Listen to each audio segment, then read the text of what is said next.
Carol, welcome back to my YouTube channel, or welcome if you're new here.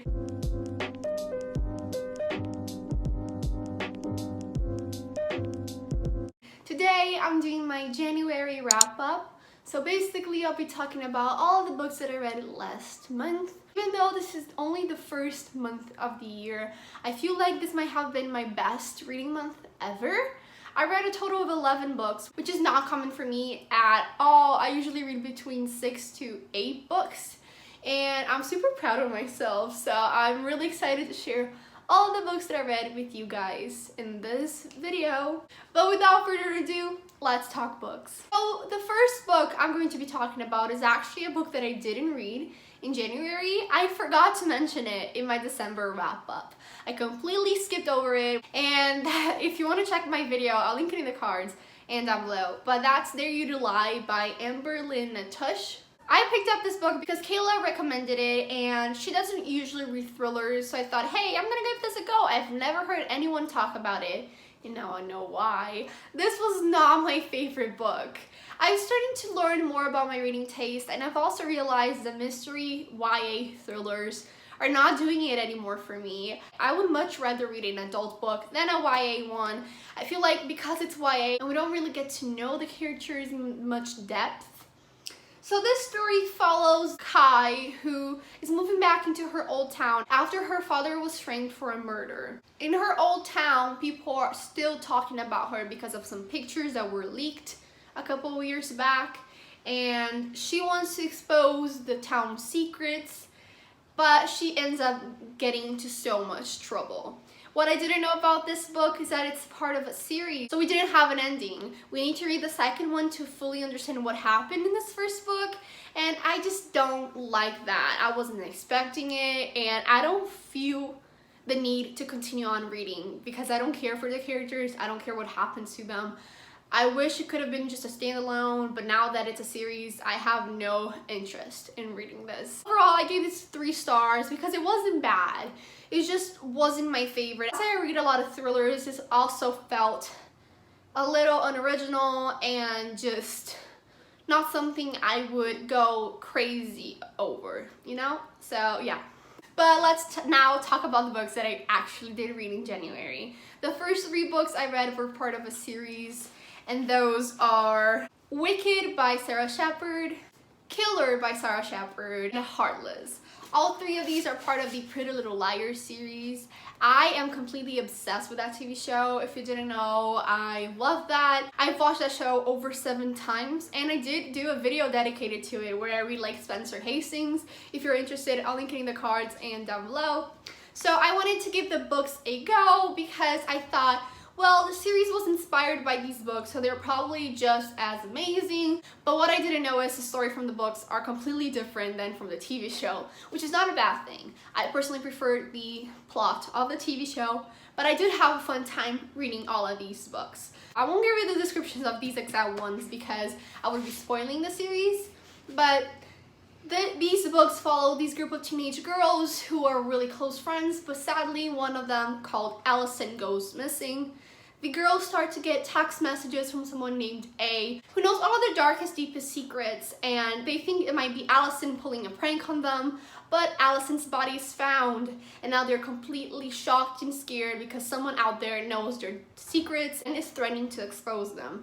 The story is amazing. I love this series a lot. Even though the books follow the same story as the TV show, I still had a great time reading it. So I gave Wicked 5 stars, I gave Killer 4 stars, and I gave Heartless 5 stars. The next 3 books I have in my wrap-up were because I joined a readathon called the Scooby-Doo Readathon, hosted by tons of lovely booktubers. I joined Team Daphne, and we had 3 prompts, and I'm gonna talk about them and talk about the books I read. So the first prompt I read was a book about travel, and for this one I chose The Flight Attendant by Chris Bojalian. Sorry if I said that wrong. I picked this one up because it's turning into a TV show, so I really wanted to read it before watching the series, and now that I've read it, I have no interest in watching it.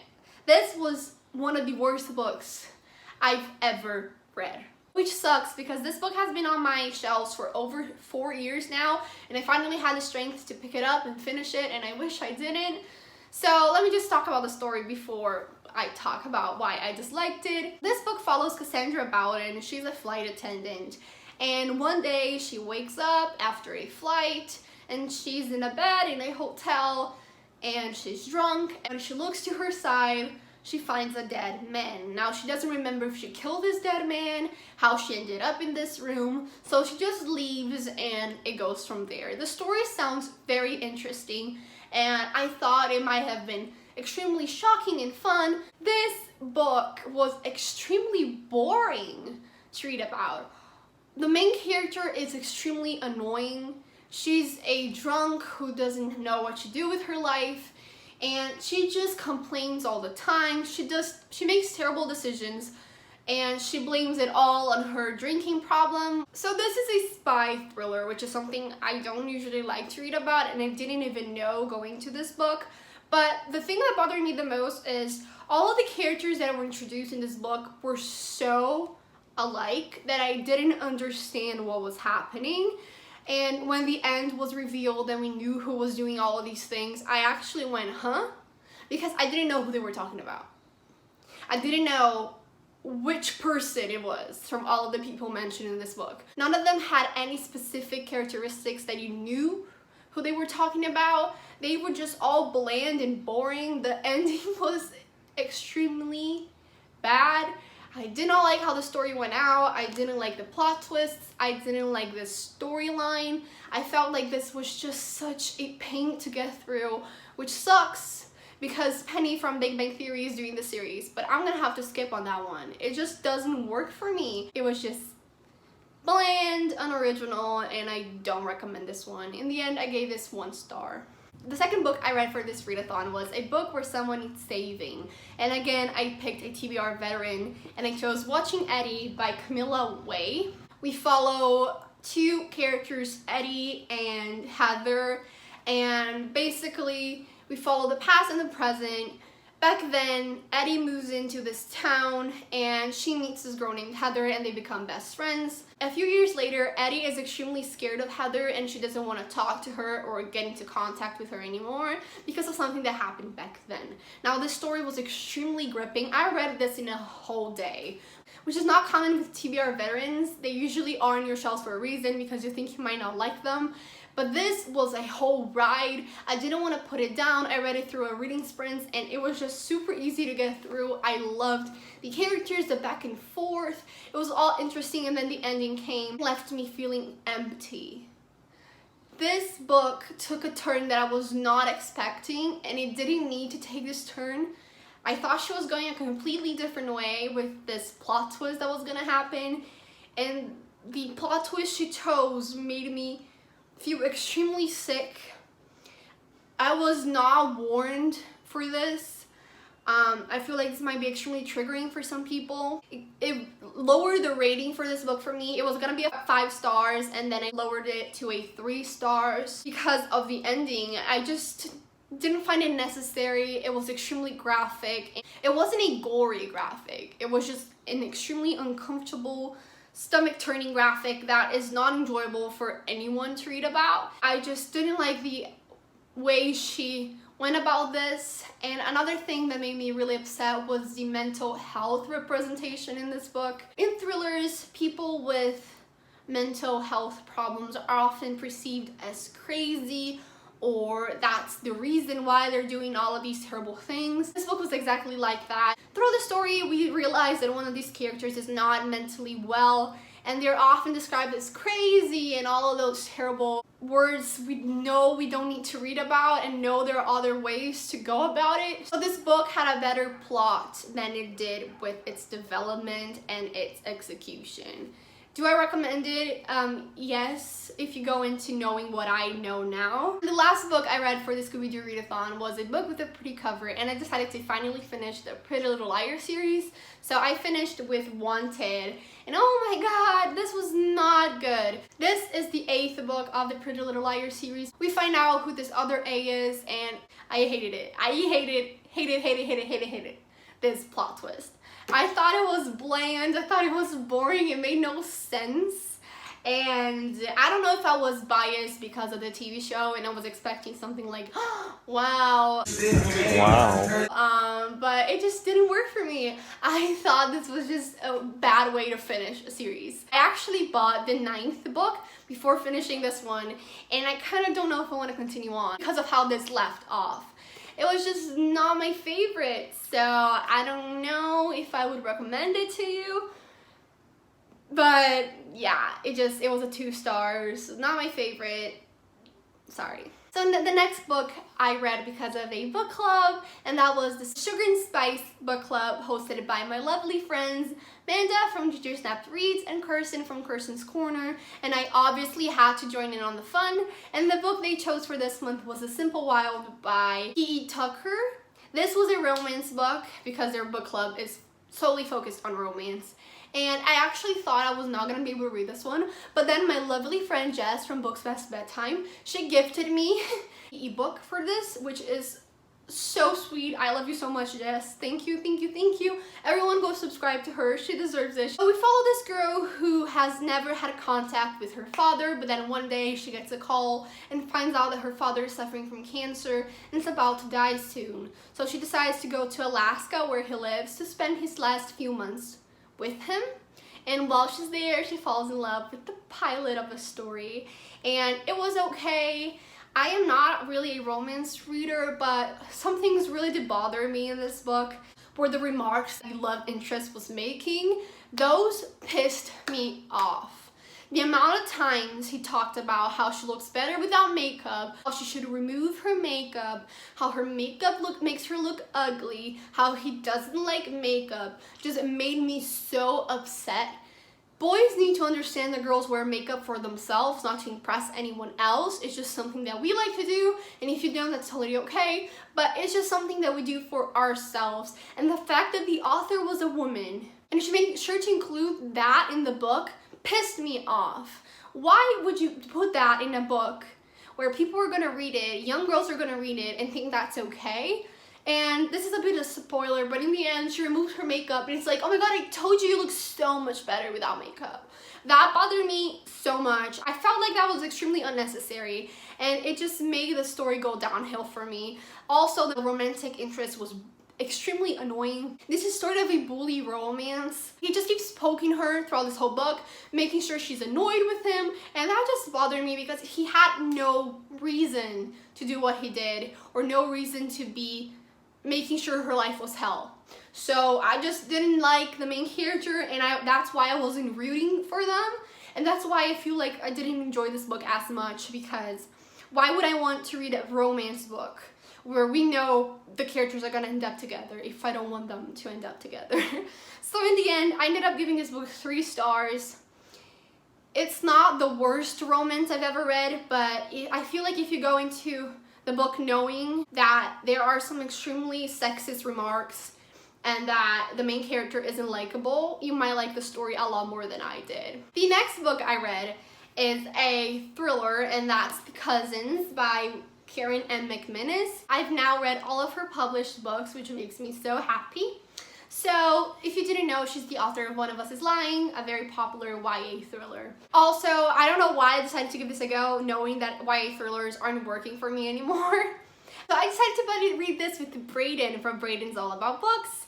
I had so much fun doing that, and let me just talk about the story now. So this book follows these cousins who never talk with their grandmother, and then they receive a letter from her asking them to come work in her hotel for the summer as a summertime job. They decide to go, they don't have contact with each other as well, and some really weird things happen in this island. This was not my favorite book. I decided to give this a go because when I read One of Us is Lying, I loved it, but I was much younger back then, and now looking back at it, I kind of feel like I would have hated it. So maybe she isn't like one of my favorite authors anymore. That plot twist was extremely predictable and cliche. It was just like I read this book for nothing because of that plot twist. I also didn't like the characters, and I felt like this was extremely superficial. We didn't dive into anything, and it was just not a thriller. It was more of a family drama rather than anything else. So if you like family drama, it sort of felt like Big Little Lies but for teenagers. It was just not my favorite. Even though this cover is absolutely beautiful and it has sprayed edges, it was still not my favorite book. And in the end, I ended up giving this 3 stars. So it wasn't bad, but I was expecting a lot more from it. The next 2 books I have here are for a secret TBR video, and they are Howl and Frannie and Zoe. So I read Howl by Allen Ginsberg, and this was a book I never imagined picking up, but hopefully you guys will see why soon. This book is a poetry collection talking about all of the things this author has gone through his life and all of the challenges he had to face. Now, this was extremely interesting, but it was kind of tiring to get through.